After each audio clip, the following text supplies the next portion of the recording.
Hello welcome to competitive exams library. ఇంకేమైనా channel subscribe చేసుకున్న వాళ్ళు ఉంటే తప్పకుండా ఛానల్ అయితే సబ్స్క్రైబ్ చేసుకోండి. అలాగే టెలిగ్రామ్, ఇన్స్టాగ్రామ్లో కూడా మీరు ఫాలో అవుతూ ఉంటే ఎటువంటి అప్డేట్స్ కూడా మీరు మిస్ అవ్వకుండా అయితే ఉంటారో. రీసెంట్గా మనకి ఎస్ఎస్సి స్టాఫ్ సెలక్షన్ కమిషన్ అండి MTS multi tasking staff non technical ఉద్యోగాలకు సంబంధించి నోటిఫికేషన్ అయితే విడుదలవడం జరిగింది కదా. ఎవరన్నా చూడని వాళ్ళు ఉంటే లింక్ డిస్క్రిప్షన్లో ఇస్తాను. వీడియోలో కంప్లీట్ డీటెయిల్స్ అయితే చెప్పాను. 10వ తరగతి అర్హతతో మనకి ఉద్యోగాలు అయితే ఉంటాయి. సో మనకి ఎవ్రీ ఇయర్ విడుదలయ్యే ఎంటీఎస్కి దీనికి డిఫరెన్స్ కొత్తగా మార్పులు ఏమున్నాయంటే మేజర్గా 2 చేంజెస్ అయితే మనం గమనించవచ్చు. ఒకటి మనకి ఎక్స్ట్రాగా హవేల్దార్ ఉద్యోగాలు అనే వాటిని అయితే మనకి ఎంటీఎస్ నోటిఫికేషన్లో మనకి దాదాపుగా 3000కి పైగా హవేల్దార్ ఉద్యోగాలను అయితే ఇందులో యాడ్ చేయడం జరిగింది. జనరల్గా ఆ ఉద్యోగాలు అయితే ఎంటీఎస్లో ఉండవు, కానీ ఈసారి హవేల్దార్ ఉద్యోగాలను కూడా ఎంటీఎస్లో చేర్చారు. సెకండ్ చేంజ్ వచ్చేసరికి పరీక్షా విధానం ఎగ్జామ్ ప్యాటర్న్లో పేపర్ 2లో కొద్దిపాటి మార్పులు అయితే మనం అయితే గమనించవచ్చు ప్రీవియస్ ఇయర్ నోటిఫికేషన్స్తో గమనిస్తే. సో ఈ వీడియోలో మనం ఎస్ఎస్సి ఎంటీఎస్కి సంబంధించి పరీక్షా విధానం ఎలా ఉంటుంది, సిలబస్ ఏంటి, రెఫరెన్స్ బుక్స్ ఏంటి అన్న కంప్లీట్ ఇన్ఫర్మేషన్ మొత్తం కూడా చూద్దాం. వీడియోని స్కిప్ చేయకుండా పూర్తిగా అయితే చూడండి. సో మొట్టమొదటిగా paper 1 exam. Okay, paper 1 exam computer based examination objective type అయితే ఉంటుంది. ఇది 10వ తరగతి అర్హతతో కూడిన ఉద్యోగాలు అయినప్పటికీ కూడా ఇవి సెంట్రల్ గవర్నమెంట్ కేంద్ర ప్రభుత్వ ఉద్యోగాలు కాబట్టి పేపర్ అనేది తెలుగులో అయితే ఉండదు. కేవలం ఇంగ్లీష్ మరియు హిందీ లాంగ్వేజ్లో మాత్రమే పరీక్ష అనేది పేపర్ 1 కండక్ట్ చేయడం జరుగుతుంది. పేపర్ 2 తెలుగులో ఉంటుంది కాబట్టి చాలామంది పేపర్ 1 కూడా తెలుగులో ఉంటుందేమో అని చెప్పి కొంతమంది అనుకుంటూ ఉంటారు. ఇదైతే గమనించండి, 1-2 సార్లు చెప్తున్నాను. ఎస్ఎస్సి ఎంటీఎస్ పేపర్ 1 అనేది కేవలం ఇంగ్లీష్ మరియు హిందీలో మాత్రమే ఉంటుంది, తెలుగులో అయితే పరీక్ష ఉండదు. ఇందులో 4 పార్ట్స్ అయితే ఉంటాయి. జనరల్ ఇంగ్లీష్ మీద 25 ప్రశ్నలు, జనరల్ ఇంటెలిజెన్స్ అండ్ రీజనింగ్ మీద 25 ప్రశ్నలు, న్యూమరికల్ యాప్టిట్యూడ్ మీద 25 ప్రశ్నలు, జనరల్ అవేర్నెస్ మీద 25 ప్రశ్నలు అయితే అడగడం జరుగుతుంది. టోటల్గా పరీక్షా సమయం 90 మినిట్స్ 90 నిమిషాలు అయితే ఉంటుంది. ఎవరైతే పీడబ్ల్యూ క్యాండిడేట్ స్క్రైబ్తో ఎగ్జామ్ రాస్తారో వాళ్ళకైతే 120 మినిట్స్ అయితే పరీక్షా సమయం అయితే ఉంటుంది. మళ్ళీ చెప్తున్నాను, పేపర్ ఇంగ్లీష్ మరియు హిందీలో మాత్రమే పేపర్ 1 అనేది అయితే ఉంటుంది. ఆబ్జెక్టివ్ టైప్లో ఎగ్జామ్ ఉంటుంది. నెగిటివ్ మార్కింగ్ 1/4 అంటే 0.25 మార్క్స్ ప్రతి రాంగ్ ఆన్సర్కి అయితే మనకి డిటెక్ట్ చేయడం అయితే జరుగుతుంది. ఓకే, మనకి డీటెయిల్ సిలబస్ ఒకసారి సబ్జెక్ట్ వైజ్గా అయితే చూద్దాం. ఇంగ్లీష్ లాంగ్వేజ్లో మనకి candidates understanding of basics of English language, its vocabulary, grammar, sentence structure, synonyms, antonyms and its correct uses etcetera and writing ability would be tested.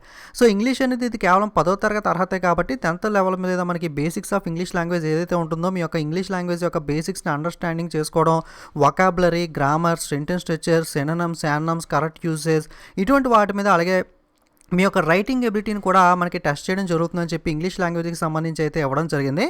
మీరు కొన్ని ప్రీవియస్ పేపర్స్ కనుక గమనించినట్లయితే మీకు ఒక క్లారిటీ వస్తుంది, క్వశ్చన్స్ ఎలా అడుగుతున్నారో ఏ విధంగా ఉంది అని చెప్పి. నెక్స్ట్ మనకి జనరల్ ఇంటెలిజెన్స్ అండ్ రీజనింగ్ సంబంధించి చూసినట్లయితే it will include questions of non verbal type. Okay, మనకి జనరల్గా బ్యాంకింగ్లో అయితే ఇటువంటి నాన్ వర్బల్ క్వశ్చన్స్ ఉండవు, బస్ ఎస్ఎస్సి రైల్వేలో మనకి నాన్ వర్బల్ రీజనింగ్ క్వశ్చన్స్ అయితే ఉండడం జరుగుతుంది. The test will include questions on the similarity and differences, అలాగే space visualization, problem solving, analysis, judgement, decision making, visual memory, discriminating observation, relationship concepts, figure classification, arithmetical number series, non verbal series. The test will also include questions designed to test the candidate ability to deal with the abstract ideas and symbols and their relationship, arithmetical computation and other analytical functions.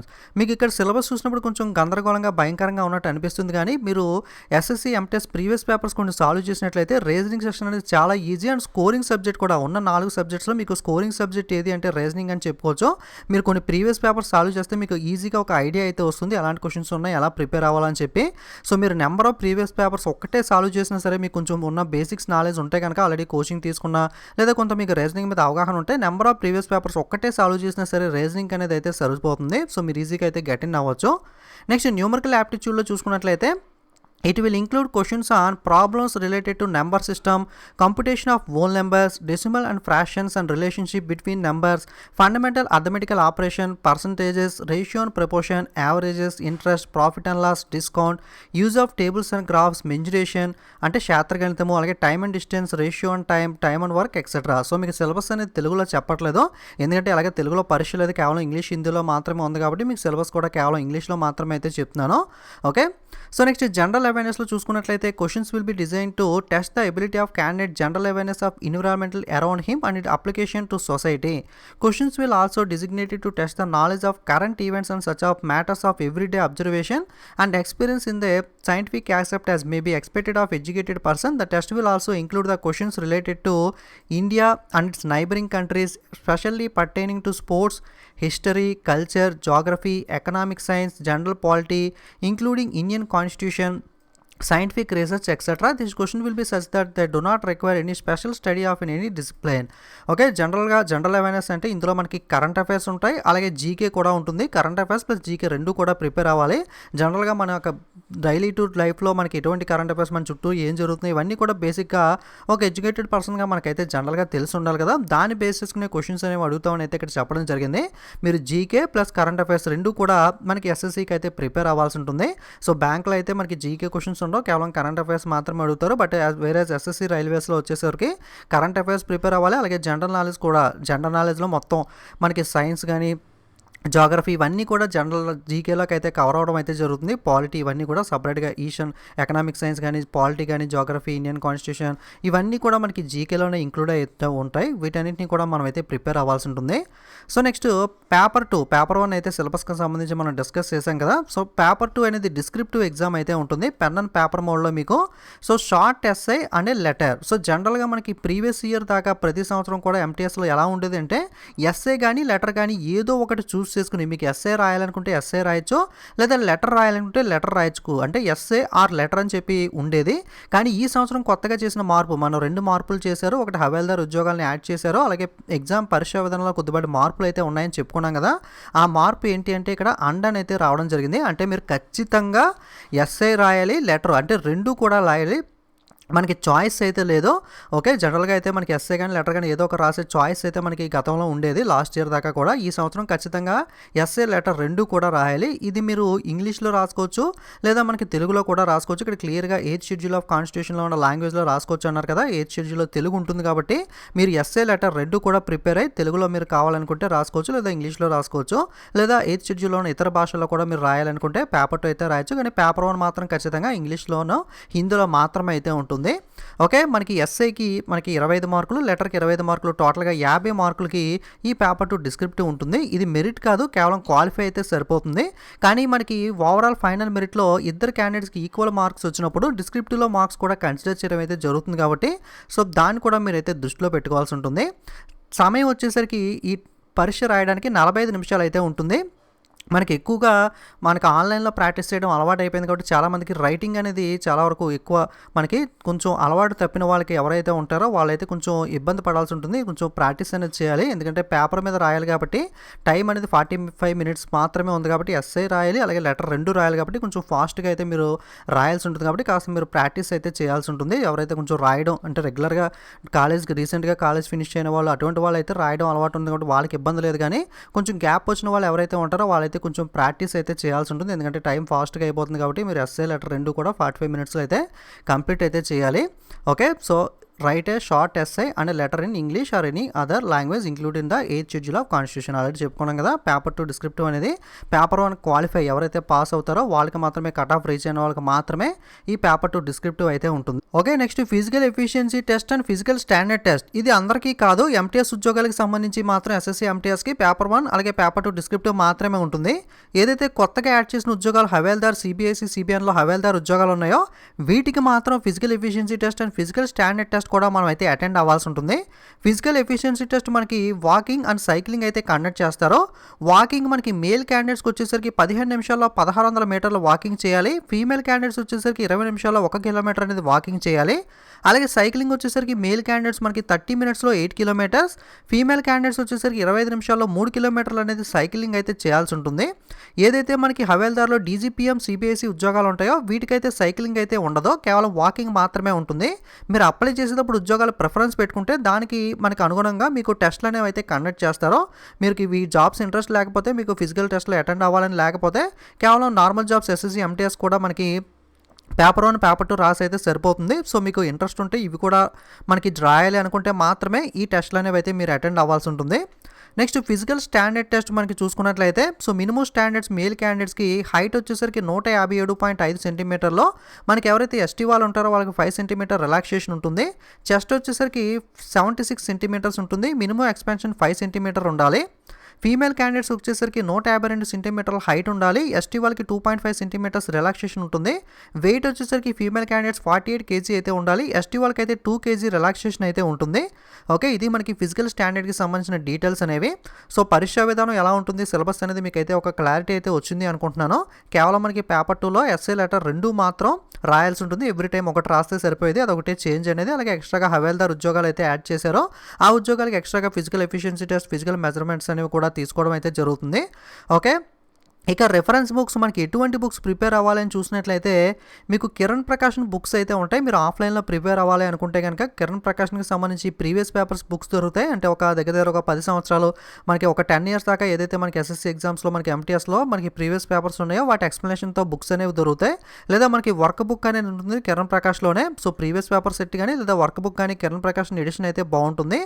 ఆఫ్లైన్లో కనుక మీరు prepare అవ్వాలి, మీకు online availability లేదు అనుకుంటే ఈ books మనకి ఏదో ఒకటి తీసుకుని ఫుల్గా ప్రాక్టీస్ చేసినా, మీకు ఆల్రెడీ కొంత నాలెడ్జ్ ఉండి, మీకు ఆల్రెడీ కోచింగ్ తీసుకుని మీకు బేసిక్స్ మీద ఏదైతే ఇంగ్లీష్, అథమెటిక్, రీజనింగ్ వీటి మీద మీకు బేసిక్స్ అనేవి కనుక ఐడియా ఉంటే కనుక మీరు ఈ బుక్స్ తీసుకుని ప్రాక్టీస్ చేసి జనరల్ అవేర్నెస్, జీకే అనేది సపరేట్గా చదువుకుని కరెంట్ అఫైర్స్ సపరేట్గా ప్రిపేర్ అవుతే సరిపోతుంది. ఇది ఎవరికి అంటే ఈ బుక్స్ కేవలం ఒకటే ప్రిపేర్ అయ్యేవాళ్ళంటే ఆల్రెడీ నాలెడ్జ్ ఉండి ఆల్రెడీ మొత్తం బేసిక్స్ అనేవి అథమెటిక్, రీజనింగ్ అవన్నీ కంప్లీట్ చేసిన వాళ్ళకైతే ఈ ఒక book previous papers number of papers solve చేసుకుంటే సరిపోతుంది. లేదు అనుకుంటే మీకు స్పెషల్గా సబ్జెక్ట్ వైజ్గా కూడా బుక్స్ అనేవి తీసుకుని మీరు ఇంకా ఎస్ఎస్సీ, ఎంటీఎస్ఏ కాకుండా సిహెచ్ఎస్ఎల్ కానీ, సీజీఎల్ కానీ ఇలా ఇంకా ఇతర ఎగ్జామ్స్ కూడా రైల్వే ఇవన్నీ ప్రిపేర్ అవుతున్నారు అనుకుంటే కనుక సబ్జెక్ట్ వైజ్గా కూడా బుక్స్ తీసుకుంటే మీకు అయితే యూజ్ అవుతుంది.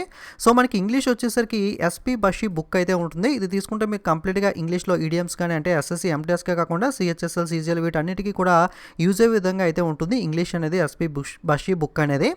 సో నెక్స్ట్ క్వాంటిటేటివ్ యాప్టిట్యూడ్కి చూసుకున్నట్లయితే మనకి ప్యూర్ మ్యాథ్స్కి వచ్చేసరికి elementary and advanced maths Kiran publications book అయితే ఉంటుంది. ఇది ప్యూర్ మ్యాథ్స్కి అయితే మనకి బెస్ట్ బుక్ అని చెప్పుకోవచ్చు. ఇక అథమెటిక్ విషయానికి వస్తే అందరికీ తెలిసిందే ఆర్ఎస్ అగర్వాల్ బుక్ అనేది స్టాండర్డ్ అథమెటిక్ బుక్ అనేది. లేదు మీకు వేరే ఆల్టర్నేటివ్ కూడా కావాలనుకుంటే fast track objective arithmetic book అయితే ఉంటుంది, రాజేష్ వర్మ బుక్ అనేది. ఓకే, సో మనకి fast track objective arithmetic Rajesh Varma కానీ లేదా ఆర్ఎస్ అగర్వాల్ కానీ, అలాగే ప్యూర్ మ్యాథ్స్ వచ్చేసరికి elementary and advanced maths books తీసుకున్నట్లయితే మోస్ట్లీ మీకు అథమెటిక్ అండ్ ప్యూర్ మ్యాథ్స్ కంప్లీట్గా ఈ బుక్స్ ద్వారా రెండింటి ద్వారా అయితే కవర్ అవుతుంది. మీకు ఎస్ఎస్సీ స్టాండర్డ్ అంటే సీజీఎల్, సిహెచ్ఎస్ఎల్ కూడా డెఫినెట్గా ఈ బుక్స్ అయితే యూజ్ అవుతాయి, కేవలం ఎంటీఎస్కే కాకుండా. సో మీరు అన్నీ కూడా ప్రిపేర్ అవుతారనుకుంటే ఈ బుక్స్ ఒకసారి తీసుకుని పెట్టుకుని సాల్వ్ చేసినట్టయితే మీకు చాలా కంప్లీట్గా అథమెటిక్ అండ్ ప్యూర్ మ్యాథ్స్కి అయితే ఫుల్ నాలెడ్జ్ అయితే వస్తుంది. సో నెక్స్ట్ రీజనింగ్ విషయానికి వస్తే ఆర్ఎస్ అగర్వాల్ బుక్ రీజనింగ్ కూడా ఉంటుంది. లేదా మీకు ఏదైనా ఇన్స్టిట్యూట్లో ఏదైనా బుక్ అనేది ఉంటుంది కదా, ఆ బుక్ చేసుకున్నా సరిపోతుంది. మెయిన్గా నా సజెషన్ రీజనింగ్కి ఏం ప్రిపేర్ అవ్వాలి అనుకుంటే మీకు కొంచెం బేసిక్స్ ఐడియా ఉంటే కనుక టాపిక్ వైజ్గా మీరు ఆల్రెడీ కోచింగ్ తీసుకున్నా లేదా మీకు సబ్జెక్ట్ ప్రతిదీ కూడా చాప్టర్స్ అన్నీ కూడా కొంతవరకు ఐడియా ఉంటే కనుక మీరు number of previous papers SSC, MTS కానీ, సిహెచ్ఎస్ఆర్ కానీ ప్రీవియస్ పేపర్స్ ఎన్ని దొరుకుతాయి అని తీసుకుని సాల్వ్ చేస్తే మోస్ట్లీ రీజనింగ్ అయితే అదే సరిపోతుంది, నెంబర్ ఆఫ్ ప్రీవియస్ పేపర్స్ అనేది సాల్వ్ చేయడం అనేది. లేదా ఏదైనా ఇన్స్టిట్యూషన్ బుక్ కానీ, ఆర్ఎస్ అగర్వాల్ కానీ ఏదైనా బుక్స్ తీసుకుని బేసిక్స్ అనేవి అయితే మీరు ఒకసారి చూసుకోండి. ఇక GK general knowledge, general awareness విషయానికి వస్తే మనకి జీకేకి లూసెంట్ బుక్ అయితే ఉంటుంది. ఇదైతే స్టాండర్డ్గా ఉంటుంది జీకే అనేది. కరెంట్ అఫైర్స్ అనేది మీరు ఆన్లైన్లో, ఎందుకంటే ఎప్పటికప్పుడు అప్డేట్ ఫాస్ట్గా అయితే మనకి బుక్స్ అనేవి ప్రింటే రావడానికి టైం పడుతుంది కాబట్టి కరెంట్ అఫైర్స్ విషయానికి వస్తే మీరు ఆన్లైన్లో మనకి ఏదైనా వెబ్సైట్స్ నుండి కానీ మనకి కరెంట్ అఫైర్స్ ప్రిపేర్ అయ్యి జీకేకి లూసెంట్ అనేది ప్రిపేర్ అయితే జీకేకి అయితే సరిపోతుంది.